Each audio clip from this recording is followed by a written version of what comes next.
Mira Business FM, Dubai's home of business radio.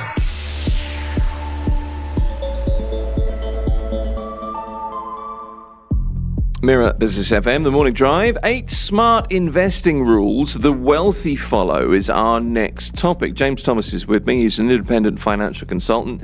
Welcome. You don't agree with all these, do you? No, I don't think I do. Morning. Well, it's interesting because that's why I thought it's a good subject matter, because we can get a bit of discussion about there's it. nothing like an argument. It's hopefully fine. not an argument. It won't be personal, but it may be. See, the thing is, building wealth is about earning more money, but it's also about making your money work smarter. So we spend a lot of time, don't we, thinking, oh, that person who's done so well, he got so much money, how do I do that? So hence this list. Yeah. Now, this is from an American website, and I realized, I was just sort of Googling and looking around and reading different things, and I realized it was called the Free Financial Advisor, and I thought, there's no such thing as a free lunch, particularly in financial advice. But I thought we could discuss the headings. I think there are 8 of them. Here's the first one, James. Prioritize long-term growth over short-term gains. I'm guessing that's kind of at the heart of what you do. You agree with that one? Very much so. Yeah. Yes. Okay. I mean, because there's been, as we've discussed, a lot of get-rich-quick schemes, which invariably make lots of money for the person or persons who've designed the scheme and very little for the people who are investing. Yeah. And also it's that planning for the future. Right. Try not to think it's not what's happening tomorrow, next week, the week after. We're planning for many years in the future. It's a marathon, not a sprint. Exactly. Right. Okay. And so very much agree with that headline that it is long-term planning beats short-term gains every single time. Okay. Second one, I think you're going to agree with as well. So this is diversify, and then on top of that, a little bit more diversification. A bit more diversification. Yeah. Okay. Yeah. I mean, again, as you know, that's been one of the core discussions we've had over the past few months. Diversification is absolutely key to financial planning. Yeah. Don't put all your eggs in one basket, as has been not so much even with the current situation we're facing now, but perhaps prior to that, with the easing of the returns that AI or perhaps the potential, perhaps a bit of realism being injected, we saw some fallback from those stocks and a cycling into more traditional stocks. Now, I often don't worry about it. Worry is perhaps not the right word, but it's not a discussion that I have generally with clients because we would already be diversified. We're into funds. I'm not looking to pick individual stocks. So the underlying funds, those managers would already be very well diversified. They would not be having big exposures to AI. Yeah. So while it is a big issue in the sense that it's something to be aware of, it's what's going on within those funds anyway. So that's why diversification is key, because that has already happened. That's why we use multiple different funds. That's why we spread our money across multiple funds and fund managers. So we don't have that exposure to any one particular sector, or indeed even worse or more, maybe not worse, but focus on one company. Yeah, so what it means is there isn't a single investment that could kind of derail where you're going. The example being, if we invest in a fund that has 100 stocks within it, one of those companies goes bust. At the worst case scenario, very unlikely, but falls in value, whatever. The other 99 are still there.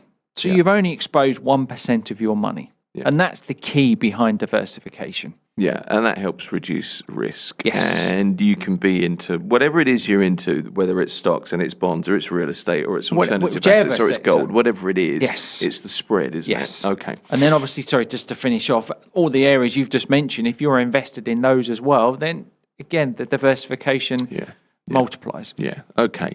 I'm wondering if number 3 on this list is something that you're not sure about, automating your investing. Yeah, this was one of the ones I had a question mark against. While it's something that's become very popular, certainly in the UK, there's now auto-enrolment into pension schemes, which they say has increased uptake of pensions significantly. It's one of those areas where I think we should have more involvement.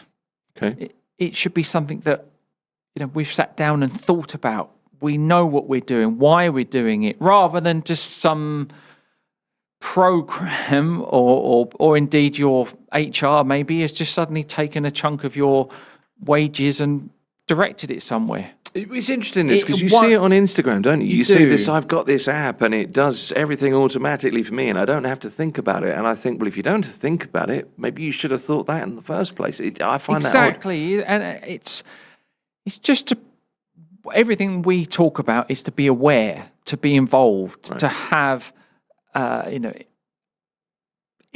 a involvement in your finances. Well, control over your money. And control over your money is key. Yeah. So then to automate that process, you're almost then saying, well, actually, no, I don't want that. It's going against. Now, once you perhaps have had that discussion and thought process and started to organise, and when we start with the budgeting and everything else, then maybe some automation is worthwhile. But you also can see that, yeah. As we've discussed before, suddenly automation can also be quite dangerous. Is a strong word, but you've got lots of direct debits going out. We don't know they're going. One of the areas I often say to people is actually get that bank statement and look through. Where is all that money going? Gym memberships you haven't used for years, TV subscriptions that you haven't watched, whatever it might be. There's lots of things that suddenly just disappear out of your bank account. And if it's automated and you're not paying attention, you can very quickly find that there's quite a lot of money disappearing. So it's one of those areas that I would put a question mark to say it can help, but be involved. I think this is an American article. So, and here's the automation kind of credo is if you set up automatic contributions to investment accounts, whether it's a retirement account or a brokerage account, the argument is it's maybe it's more of a cultural fit, I suppose. But it also means that you're always investing, no matter what the market is doing. This is true. It is that automation, and I guess when we talk about saving into a pension, savings plan, whatever it may be, pay yourself first, the other cheesy line that we've often used, but it's still very key to this. Yes, if it's automated and you get paid on the first and on the second, your pension contribution goes out, then that's good. But it's more just having that involvement. It's your money at the end of the day. Make sure you know where that money is going. You'll like number 4 on the list, I think, which is keep costs low. We all like that. So you don't want to be paying high fees. You don't. But again, my caveat would be there's low cost and then there's value. Right. So I think as we've just discussed before, the passive versus active funds. Passive funds are very cheap. They just simply follow an index, SP 500, Dow Jones, FTSE 100, whatever it may be. Whereas an active fund will have a fund manager or team of managers who will actively pick and select the stocks that your fund is invested into. Generally, to have that human involvement has more cost. But they can often produce a better return. So again, and I would always advocate a combination of the two. So yes, keeping costs low is worthwhile. I'm just checking those costs, but it's just having, again, what is it you're cutting costs of? Yeah. What are you sacrificing? Yeah. Okay. All right. So finding the balance. Yeah. Exactly. Okay. Number 5 on here, and don't forget this. The headline of all of this is 8 smart investing rules the wealthy actually follow. And again, perhaps that's where we should have started there. That was perhaps my biggest argument is that the wealthy part. Everyone should probably follow these. Well, exactly that. They should. It's not so much to, why cut out the rest of define wealthy again. It gets very deep in that question, but yeah, all of these points are valuable to everyone, I would say. But to me, everybody's wealthy. Well, yeah. Look around, I think, why have I not got that? I don't at all. But the fifth one on the list is rebalance regularly. Yep. And to me, I looked at that and I thought that's really important because it goes to you being in charge of your money and reviewing and potentially rebalancing. It's a way of, it's that habit, isn't It's the habit again, and the key word you used there was the review. Yeah. With my clients, every 3-6 months, we like to sit down and just make sure everything is still doing what it should be doing. Has any circumstances changed? Obviously, what's going on at the moment, lots of people are experiencing change. Have they had to make any changes to their financial situation? That's what we're here for, to have those discussions. The rebalancing, slight hesitation, only because, again, if you're using funds and professional managers, that rebalancing has already happened within that portfolio. So you can just, again, that's one of the beauties of using that type of investment structure, is that's already happened, and it's happening daily, almost, it's happening far more regularly than if we were to go and pick 10 stocks, 10 companies, and then say, right, we need to sell this one, buy that one, etc. That's already going on. That's why we use funds. Well, let's change the headline for the fifth point then. So it may be Review a more regularly. accurate. Exactly. Yes. Review and, if necessary, rebalance. Yes. Regularly. Yes. But it is about that control. Yes. Sixth one, I don't think you're going to argue about this. Never invest money you can't afford to lose. Wait a minute. He took it. There was a sharp intake of breath. Again, it's that can't afford to lose, because I don't think any of us invest. Certainly, the investments I would be recommending, it's not the type of things that I would expect people to be. It's not the red or black. It's not. Okay. We're not looking to, again, as we always said, we're not looking to shoot the lights out and produce 100% returns. We're looking for steady year-on-year growth. Okay. So therefore, while, yes, of course, I agree, it's not money you should afford to lose, I don't think you should be entering into that type of... A pension plan should never end up worth nothing. So there... And if we look, I've never had that situation, touching wood, occur. We've had periods like we're going through now of volatility. MDF, by the way, that you're touching. It looks like wood. Yeah, wood. So yeah, that's just my one. Money to afford to lose is money that I would suggest is almost we're taking much higher levels of risk. Okay. So that would just, so maybe I'm being nuanced with that, but it's, of course, it's not money we want to lose, but we'll never be investing. That's never the outcome we would be.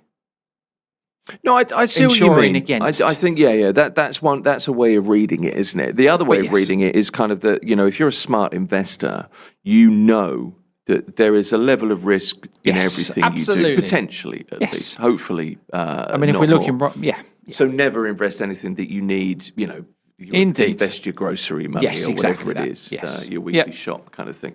But I get you. And it kind of goes to financial security. And again, the attitude that you have, I suppose.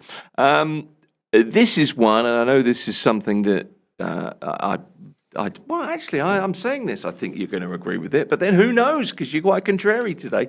But staying educated and informed is the next heading, number 7. Yeah. That's smart. That's very smart. Of course it is. Yeah. Again, that's what we're here for. When we've done our jargon busters in the past, never a stupid question. Always ask your advisor if there's any queries or any questions or anything you're not sure of. And if they won't answer them, that's a red flag. I've always said any question is worthwhile asking, because if something you're not sure of or you don't know, ask. Yeah. Don't sit there thinking, no, I shouldn't ask that. I should know that. No. Be educated, educate yourself, be informed. Absolutely. Because then you're in a much better position to invest and build your wealth. Yeah. And if you can, keep up to date. Keep up to date Yes. with markets to Yeah. an extent. It may To not an be the most extent. interesting thing. I'd but almost just caveat that with sometimes be informed, but don't panic. there's a lot of information around There's now. so much information. And a lot of it is, let's be honest, erroneous. Yes. So And you've if got to not be careful. erroneous, even if it's Or misleading. misleading, sensationalist, dare I say. Yeah. Market's dropped X billion, right, but the market's worth X trillion. Put it into percentage terms. It's Yeah. dropped by half Yeah. a percent. Okay. That's a good point. You know, That's a but good point. because the number, the billion, makes it look, well, it is a huge amount of money. But, you know, foreign exchange, I believe, is multiple trillions are exchanged every day. You know, there's a lot of money in the world. There's a lot of people in the world. There are a lot of billions in a trillion. There are. Yeah. That's a whole different discussion. That is. My point being is, while you're informed, don't necessarily overreact to that information that you receive. Yeah. And use trusted sources as well. I mean, that's Yes. it's the constant kind of discussion at the moment, isn't Indeed. it? You know, where your information is from is really important. And Absolutely. use trusted sources. But you know, things like economic news, you know, things that you trust. Be aware of potential Yeah. changes in tax laws. Those kinds of things. Yes. At least kind of keep abreast Yep. if you can. All right then, listening to investing podcast, you know, all the usual Yeah. stuff. The last one, we've got a few minutes, and this is really important because in the end, I think this a lot, and I think I probably say this a lot. Maybe it's a broken record thing, but markets ultimately are about people, and they're driven by sentiment, aren't they? In Yes. so many ways. So much of it is sentiment. Yeah, and it's, you know, Look if at the you oil price at the can- moment. Sentiment. It really, no, much of it is, you're right. But it's, you know, that's, if you can separate emotions from your sensible decision making, that's a really, really useful skill. Very useful skill. And that's number 8 on this Yep. list. So we can become emotional. We get attached. I mean, again, a good example, we work for a company and we end up with a huge portfolio of shares in that company because you're emotionally attached to them. Right. But the unemotional way is to not have so much exposure to that one company. It should be diversified. That's a good point. Yeah. Okay. But I work for them. They're brilliant. And there's no question that they probably are. But that's not the reason to not diversify. Yeah. Because if something happens to that company, you leave. You know, then suddenly you're holding a huge part of your investment portfolio, your overall wealth in one share. And that's a very common situation I come across. Yes, I'm diversified. Oh, but I've got 25% of my money, of all of my wealth in one company. I wouldn't have thought that, but that's interesting. Yeah, it's quite a common, because you get share options, you get given Yeah, okay. bonuses rather than cash. They'll give you shares in the business, Right. or That's you know, interesting. it's a people have gone through all those other 7 points, yeah, and then they get to that. Yes, but then and it's great that you have that pride and passion about the company you work for. But that's exactly that point. You're being driven by your emotion and attachment to that company. So it's just to be aware. And it might be you still want to keep them, but at least the discussion has been had. You're aware, and maybe then your other investments are very much geared to make sure that you do get the diversification somewhere else. That's a really good point. Those are the 8 points anyway. So maybe there's not as much disagreement as we perhaps thought, but it's just no fisticuffs. No at least, so fisticuffs. that's probably a good thing. But it's a really interesting thing. Those are 8 points that we've kind of run through. 8 smart investing rules that the wealthy actually maybe do follow to an extent. all of us should follow. And that we should all follow is the point. James Thomas, independent financial consultant. Appreciate you coming in and good to see you. Likewise, thank you. Thank you, sir. This is Mirror Business FM.